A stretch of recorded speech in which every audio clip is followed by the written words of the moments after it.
পরমাণু শক্তিধর চীন ও রাশিয়ার পাশাপাশি পশ্চিমাদের বুকে কাঁপন ধরিয়ে দিচ্ছে ইরান। তবে চীন রাশিয়ার মতো ইরানের পারমাণবিক অস্ত্র না থাকলেও এই দেশটির ভয়ে তটস্থ থাকে পশ্চিমারা। তাহলে কি নিয়ে এতটা দুশ্চিন্তায় থাকে তারা? গত কয়েক দশকে দেশটির সামরিক সক্ষমতার চোখ রাঙিয়ে যাচ্ছে ইসরায়েল, মার্কিন যুক্তরাষ্ট্র সহ পশ্চিমা শক্তিদের। বিশেষ করে ইরানের ব্যালিস্টিক ক্ষেপণাস্ত্র, স্বল্প মূল্যের সামরিক ড্রোনের বহর পশ্চিমাদের কপালে বেশ চিন্তার ভাঁজে ফেলেছে। বর্তমানে ইরানের হাতে ক্ষেপণাস্ত্রের কি পরিমাণ মজুত রয়েছে তাও প্রশ্ন তুলেছে পশ্চিমা গোয়েন্দাদের মনে। সাম্প্রতিককালে মধ্যপ্রাচ্য বেশ অস্থিরতার মধ্য দিয়ে যাচ্ছে। একদিকে ফিলিস্তিনে ইসরায়েলিদের সহিংসতা কমছে না, এর মধ্যে গত মাসে ইরান ইসরায়েলের মধ্যে যুদ্ধ পরিস্থিতি তৈরি হয়। গত 13 এপ্রিল রাতে ইসরায়েলের ভূখণ্ডকে লক্ষ্য করে শতাধিক ড্রোন ও ক্ষেপণাস্ত্র নিক্ষেপ করে। ইরানের এই হামলায় অবাক বনে যায় সারা বিশ্ব। তারপর থেকেই ইরানের ক্ষেপণাস্ত্র ও অস্ত্র মজুদ নিয়ে আবারও জোর আলোচনা শুরু হয় পশ্চিমাদের মধ্যে। মার্কিন জাতীয় গোয়েন্দা পরিষেবা দপ্তরের তথ্য বলছে, মধ্যপ্রাচ্যের সবচেয়ে বেশি ব্যালিস্টিক ক্ষেপণাস্ত্রের মজুত রয়েছে তেহরানের হাতে।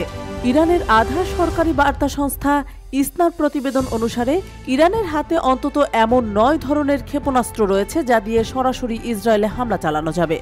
ইসরায়েলে হামলা চালাতে সক্ষম এসব ক্ষেপণাস্ত্রের মধ্যে সেজিল ক্ষেপণাস্ত্র প্রতি ঘন্টায় 17,000 কিলোমিটারের বেশি গতিতে 2,500 কিলোমিটার দূরের লক্ষ্যবস্তুতে আঘাত হানতে পারে। খাইবার ক্ষেপণাস্ত্র 2,000 কিলোমিটার, হাজি কাসেম ক্ষেপণাস্ত্র 1,400 কিলোমিটার দূরের লক্ষ্যবস্তুতে আঘাত হানতে পারে।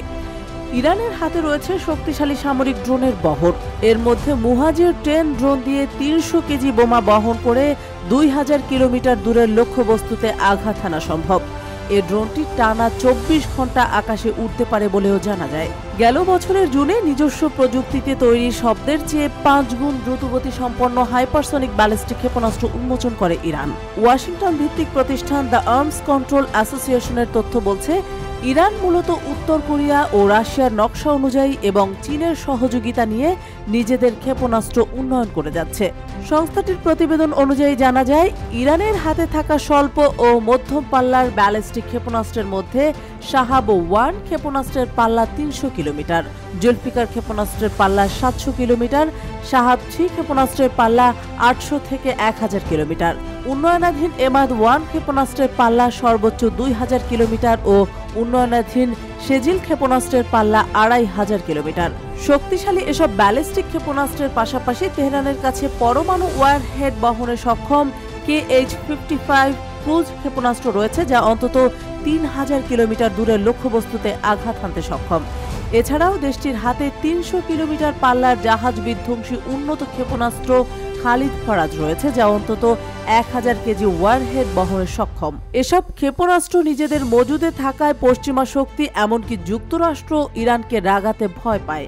তাই তো ইরানকে আক্রমণের ব্যাপারে ইসরায়েলকে সহায়তা দিতে অস্বীকার করে যুক্তরাষ্ট্র ও অন্যান্য মিত্র শক্তিরা।